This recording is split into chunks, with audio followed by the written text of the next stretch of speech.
Erga addaan fagaatee kennaaf kan kee wal argaan barri seenaa barreessee naanna'ee dhufe waggaan. Silaa hin dagatamtu akkamiin si dagannaa seenaa keetiin jiraatta birraa bonaa fi ganna. Dhugaa kan kee barbaanna yoom ifa baya jennee namaaf lafaa safuudha dhugaa kan kee hin arganne.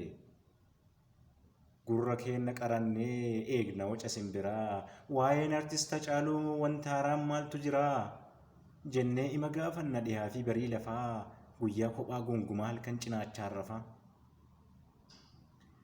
Yoom laata osoo jennu guyyaan dhugaan addaatu barbaannee arguu dhabne ilma abbaa fakkaatu. Akka mammaaksa bombii inuma turra malee gaaf tokko numa urraa garaaf bara ilaallee gantuun kenninu gurra.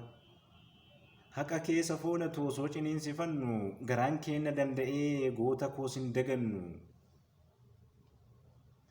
Kufni kee caba lafee ta'ee onnee nu diige hin qoorre haga ammaa ijji imimmaan dhiige. Naasuun guyyaa gaafasii hardhas nu keessaan baane dubbannee hin dhumatu hin jiru wanni hin taane. Lafti gaafati deemte nurratti dukkanaa'e haga ammaan bariine yoo abbaa carraa malee nama Oromoof falmu hin jiru namni hin hiine. Wanti hin taane ta'amee meeqatu naasuun baqee meeqatu sababa kee bakka hin malle dhaqee.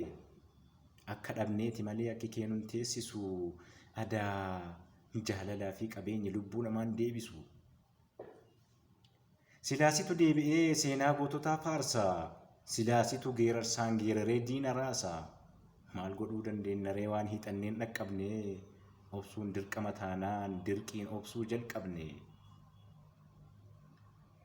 Na dagattanii jettee nutti hin aariin adaraa nutti iyyuu bitaacha'ee jirra jireenya baraa ati yoomiyyuu keessa jirta onnee Oromoo maraa.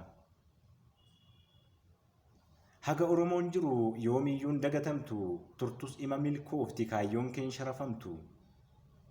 Akka diinaatiif miti rabbii guddaaf galata dhaloonni haqaaf falmu waggaa waggaan dhalata.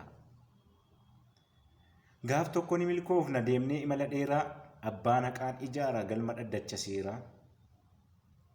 Hidda waa takkan godhu qilleensi baala raasu Oromoon du'a sodaa dubbii dhugaan hasaasu. Bubbee bubbisu keessa osoo kallattii ilaaliin xaafiin hin facaafamu.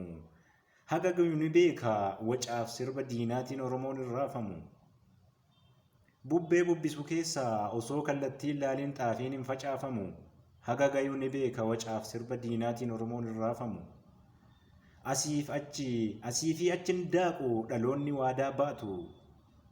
Hacee ni jiraatta yoomiyyuu seenaan kee rirmi hin nyaatu.